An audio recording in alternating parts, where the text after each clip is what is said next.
Look at what we are facing today in the field of decentralized finance or financial instruments that are based on crypto.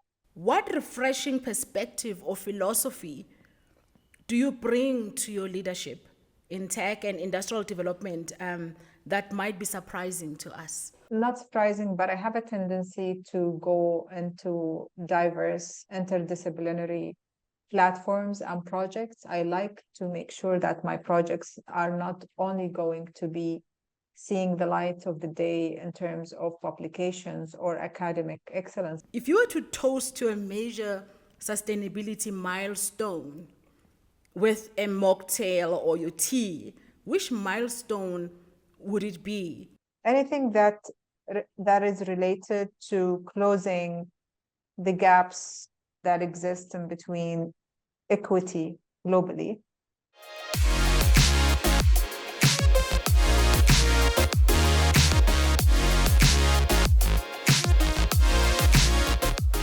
Welcome to Cocktails and Blurbs, a show that shakes up the world of tech with spirited conversations. I'm your host, Lindiwe Matladi, and I'm excited to serve you a fresh blend of innovation and inspiration. Today, we are joined by Dr. Hoda Alkhzaimi, a lady whose initiatives are shaking up the world of tech in the UAE and beyond. Thank you so much, Dr. Hoda, for joining me on Cocktail and Blurbs. It's a fun space where we just want to get to know you more from a personal perspective as well, over and above your work. So my question for you is, I will call this the question what I call mixing a masterpiece. If you were to concoct a mocktail, right, that captures the essence of innovation in cybersecurity, what non-alcoholic ingredients would you blend together, and what would you name your creation? I'm a water person, and I would go for aqua. I know that you might not like it, but I'm really a water person, and I'm a tea person as well. So maybe an element of water, an element of tea, natural herbs, and just what's better than water to call it life, right? Yeah. Do you do iced tea? I'm just curious. I do a lot of natural recipe of tea, hot tea, more than iced tea, because iced tea constitute a lot of sugary material. I'm an extremely healthy person, so I don't do sugar. I do a lot of natural ingredients. Wow. One day when I grow up, I'm gonna be like you. In world of cryptology and cybersecurity, things need to be both shaken and stirred, right, to maintain security. Can you share an instance where a shaken approach led to an innovative breakthrough in your field? That's a very interesting question, actually. I think the mass of security product is behind that, because you tend to break into a system in order to build something meaningful, right?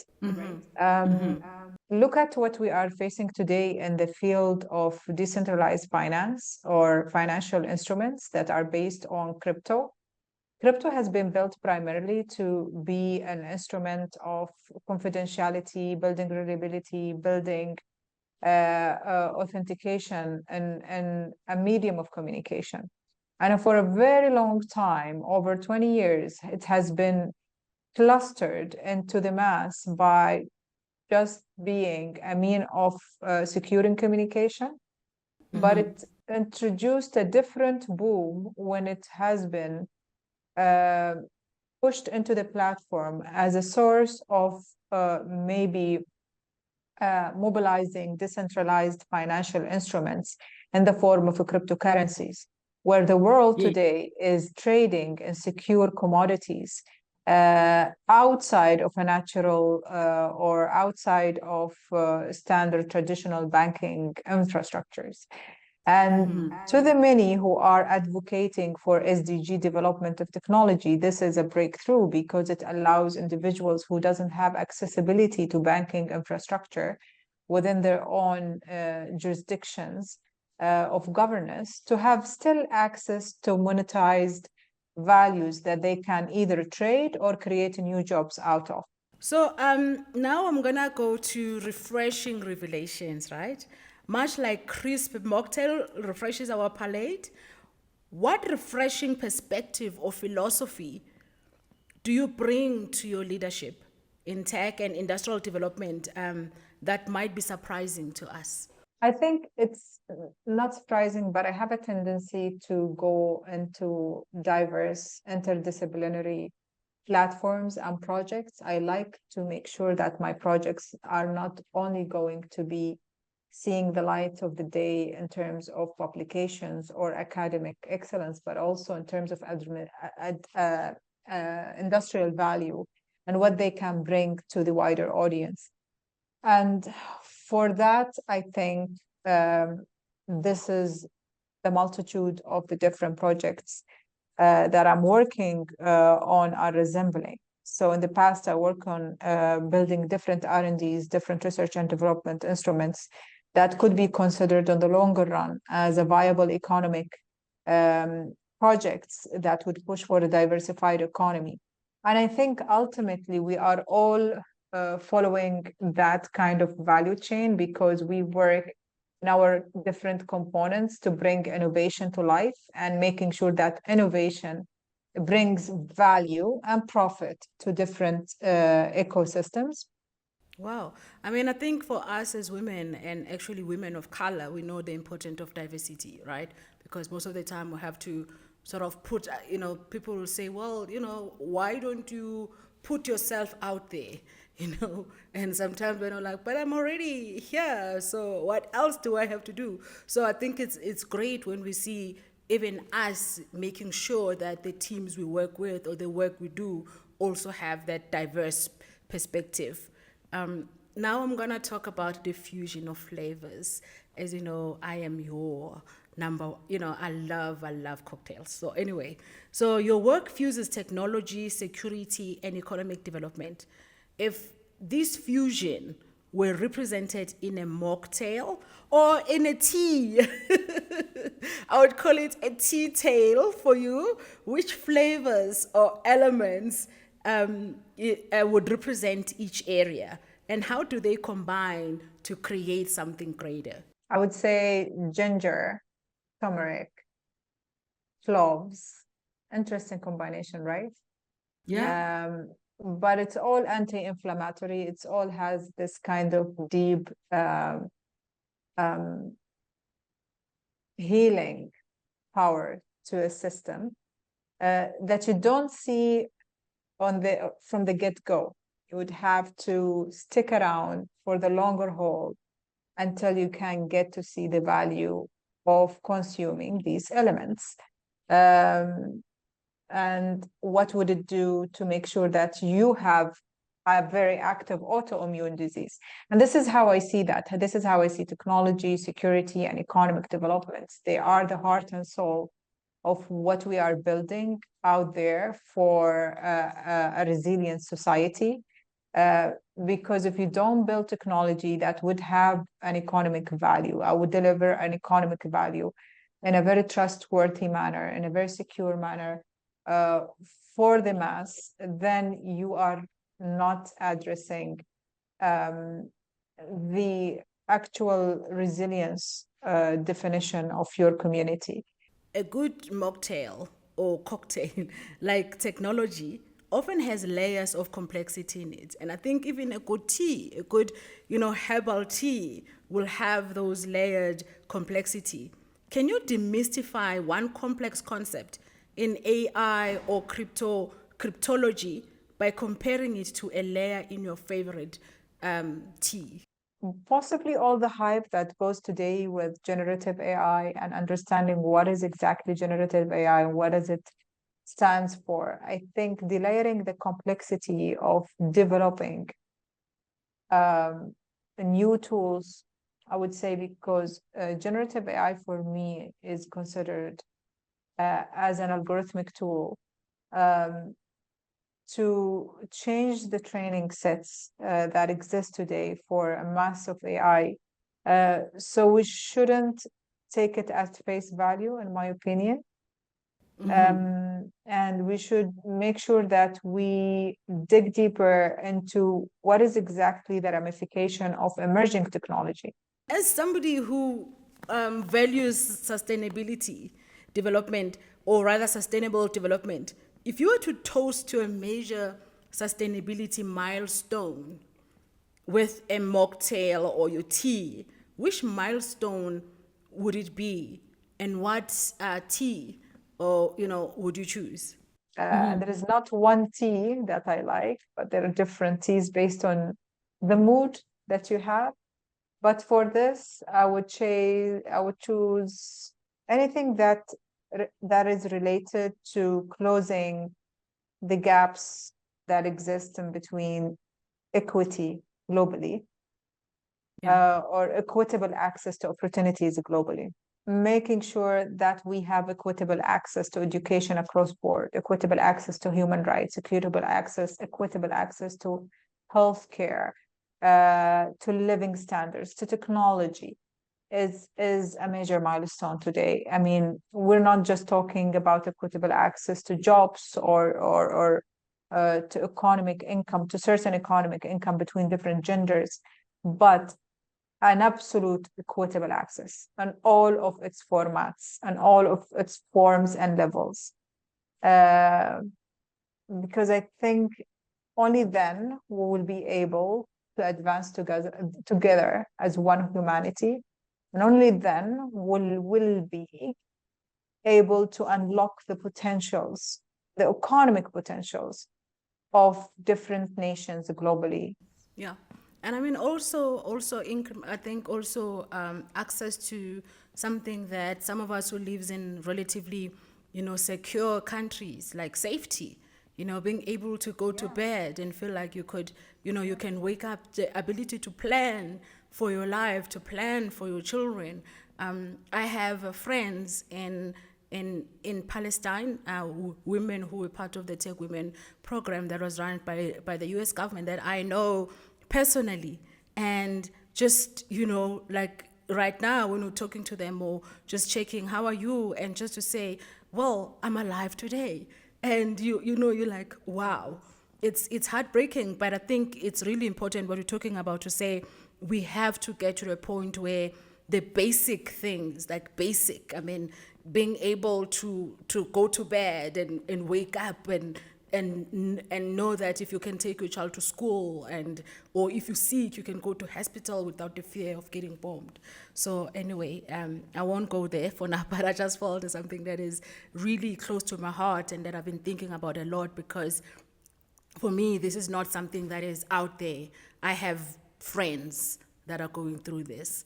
What's happening today in 2023 is something that we shouldn't see in this day and age. We shouldn't see, after all of what we have been saying around SDGs.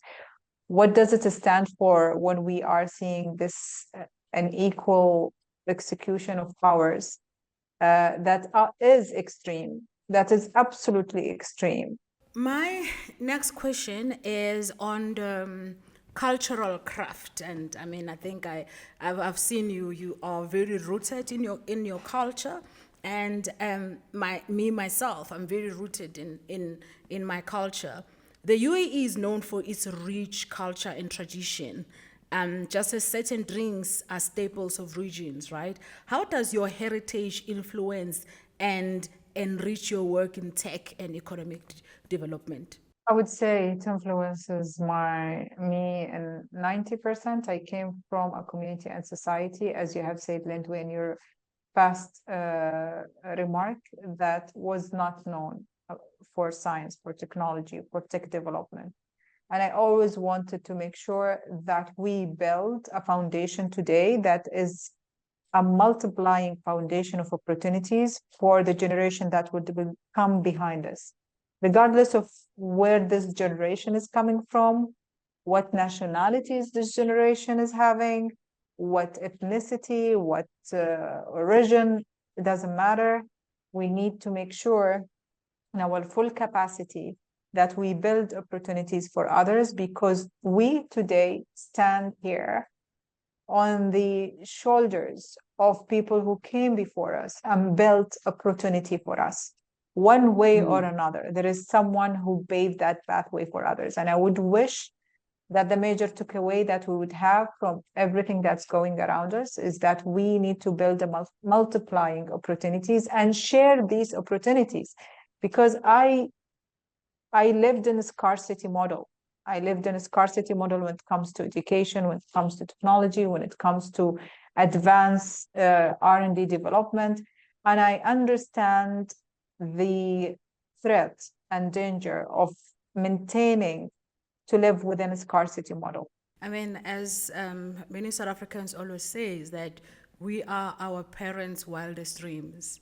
You know, we are living a life they dreamed of, they've just, but could never. So we really are our parents' wildest dreams. I love that. The mocktail of mentorship.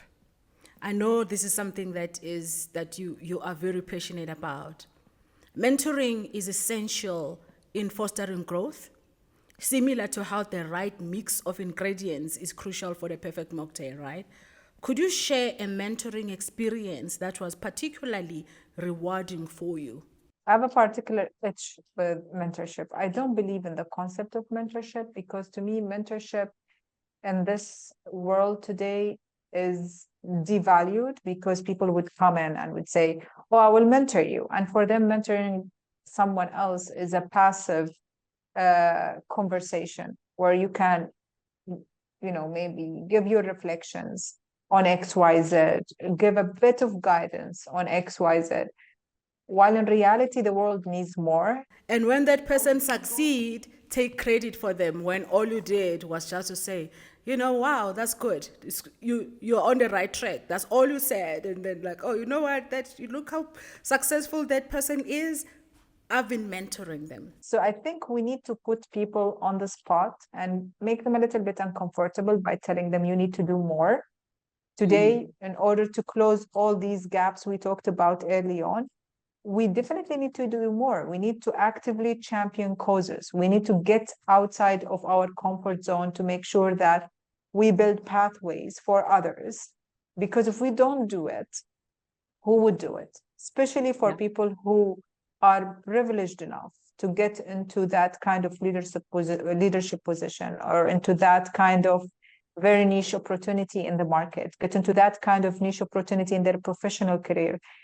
All of you are privileged, and you need to make sure that you build pathways of empowering people around you by championing their development or growth journey. And it's very important for us to make sure that it's active championship. And I would say I'm very grateful because I have so many people who had that kind of active role.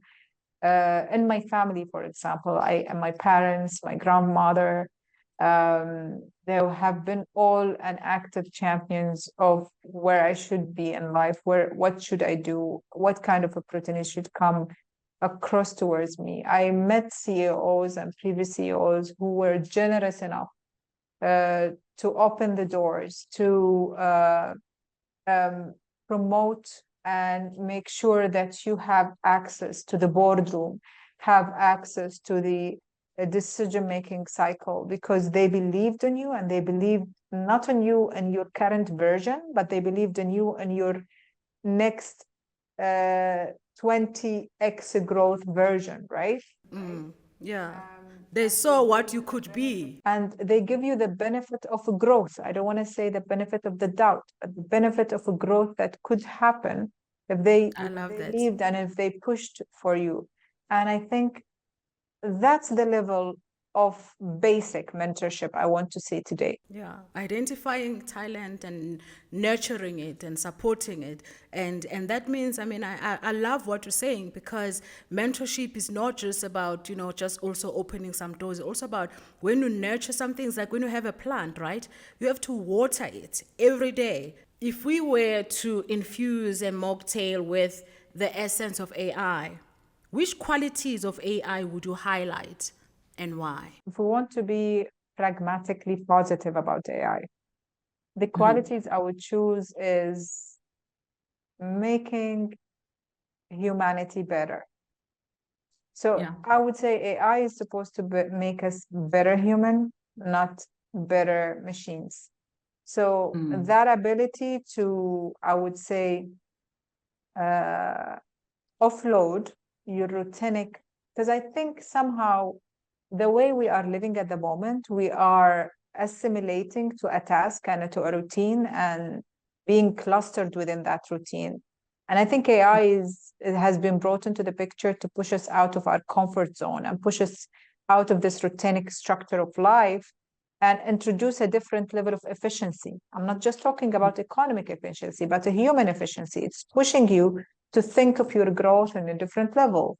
So we touched on this a bit, diversity in the drink. This is my last question for you. Inclusion is key to a well-rounded team, right? And I think you've touched on that in terms of how you design your team, as it is to a rounded drink menu. How do you ensure diversity is represented and respected in your work with global technology initiatives? And I will just illustrate a little bit on this, elaborate a little bit on this, is because most of the time, there's the want to be seen, to be inclusive, and sometimes you can see that, okay, this person was not been chosen because they are smart, was chosen because they were the black person in the room, the woman in the room, or so how do you make sure that in your work you actually showcase the way diversity has to be done, not just as a tick box? I love this. I mean, it's one of the hardest aspects to generate, to make sure that you don't fall into the trap of diversity washing and inclusivity washing. I know many of these initiatives will be brought into the table. You will have an amazing DI team, amazing DI policy. But when you look across the table, you still see minorized or minorities who are unchampioned and unempowered across the table. I don't think in today's world, Lindwi, it's strong to have minorities around the table. What I think it's strong is to have unheard voices of these minorities or suppressed representations of these minorities. Because I can bring all these minorities around the table, but I choose to suppress them and deactivate them and have them, as you just said, great trophies on the table because they make the cut, but they don't actually deliver the anticipated growth that would come behind of pushing for these diversity structures. And also, before you can continue on that, is that, sometimes you can find that, for example, with you being a Muslim, and they'll be like, give us a Muslim perspective, as if you've become a spokesperson for all Muslim people, as if we are all this uniform, we don't have different views and we're all the same. Or give a black perspective, or speak for Africa. I can't speak for Africa. We've got 54 countries. We've got thousands of languages, thousands of cultures. I can't even speak for my own, culture, because even within my culture, we are diverse, right? So it's that to say, what you're talking about, the diversity washing, and then you can know when you're there that you're supposed to speak for your people. I agree with you 100%. Who says that black is just one black representation of the whole, of the whole curve?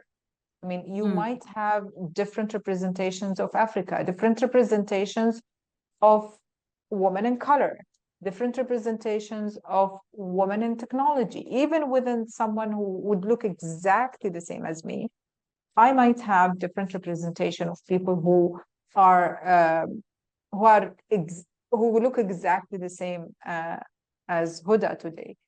And to me, it's very important, I think, Lindwi, when you are empowering someone to come into a position of D&I within a diversity group, to give them the resources to succeed. You can't just bring them and put this whole pressure on them that show us that you are up to the level. Show us and prove to us that you can deliver.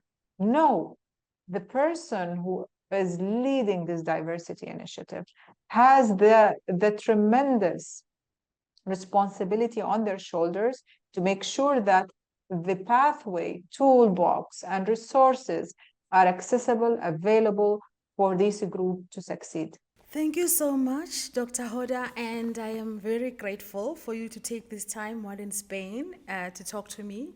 I'm really, I'm very inspired by everything that you do, everything that you represent, and just your love for women, your love for for the work, to make sure that it's actually meaningful. So thank you so much, and I hope that this podcast, this episode is going to inspire millions of women. Because I think for me, when I thought of asking you, I was like, you know what? I think many people, you are so brilliant, and I think you should be well known. And we need to start now to get to the point where for our girls, they need to see you, know you, and see what you have achieved, what you had built, for them to know that everything is possible. They just have to believe in their talent, in their gifts. And, what we look like is just a bonus. It really doesn't matter. Thank you so much, Lindwi, for your kindness, number one. And number two, thank you for disrupting the conversation and the narrative that's being built globally. You are a role model for many people out there, and I'm just so motivated to have my own podcast. Just hearing you right now having such a successful, I would say, initiation and such a successful production of this podcast, because to me it's more than just a podcast. It's a way of how we should build new narratives from our regions, build new storylines that is representing of our regions, and build new success stories. I see you on constant global level championing research, development, knowledge development, skill development, but to see you doing it from all levels and approaches, from the bottom up and from the top down, a kind of approach, is very remarkable. I would say, I wish we have an army of you, and very soon I wish we will have a huge nation like you, Lindwi, who are there to disrupt the current narrative and build for success and growth across different platforms. Thank you, Lindwi. Thank you.